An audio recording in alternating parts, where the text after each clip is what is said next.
So continuing with the 23rd question, an investigator conducted a case control study with psoriasis as controls and other as psoriasis patients cases, other skin disease controls. Okay, those having hypertension considered exposed. Okay, and non-hypertension non-exposed. The study found an odds ratio of 1.45. Obviously, psoriasis is positively associated with hypertension. True. Yeah, that's about it. Yeah, that is as simple as that. Psoriasis is positively associated with hypertension because cases were psoriasis and controls were other skin diseases. So cases. Okay. Then a prospective cohort study was conducted to determine the association of coffee consumption and the risk of pancreatitis among 10,000 healthy participants. Among the participants, 3,500 consumed coffee, whereas 6,500 did not. After a follow-up of 10 years, 85 participants, okay, there are among. So here you can make two by two table. I'll tell you how. Pancreatitis, yes, no, and coffee consumption, yes, no. So A will be 85 because 85 developed.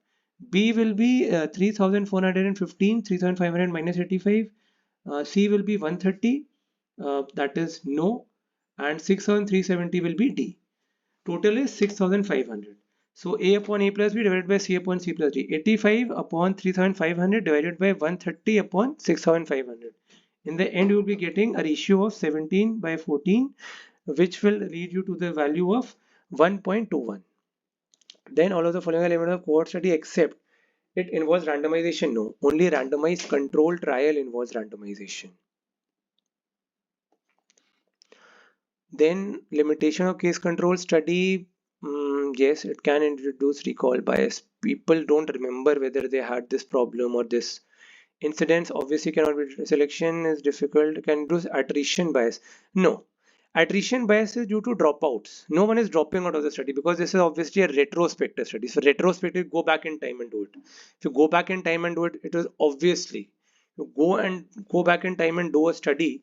No one is going to drop out, right? Obviously, they can drop out in the present moment, not in the past. Then using medical records from a researcher data on occupation with lung carcinoma.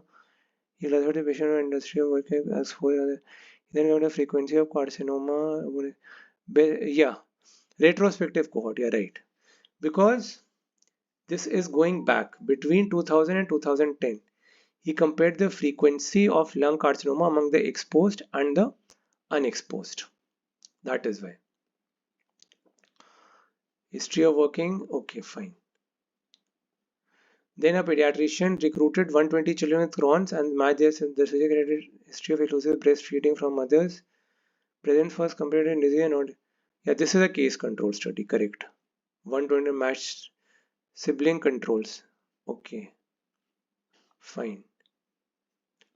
Fine. Got it. Then which of the following is incorrect about selection of cases and case control study? Cases are study participants who had the disease in the source. Selection of cases should be based on the exposure status. No. This is wrong. First is correct. Inclusion of prevalent case can save. Yes, inclusion of prevalent case may introduce survivor bias. Yeah. If someone is living, then it can introduce survivor bias. A multi-centric study investigated 1,000 diabetics, but it includes presence of cataract. They were followed once yearly for 10 years.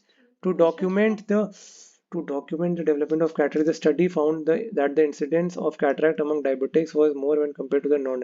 Identify the study design and the study.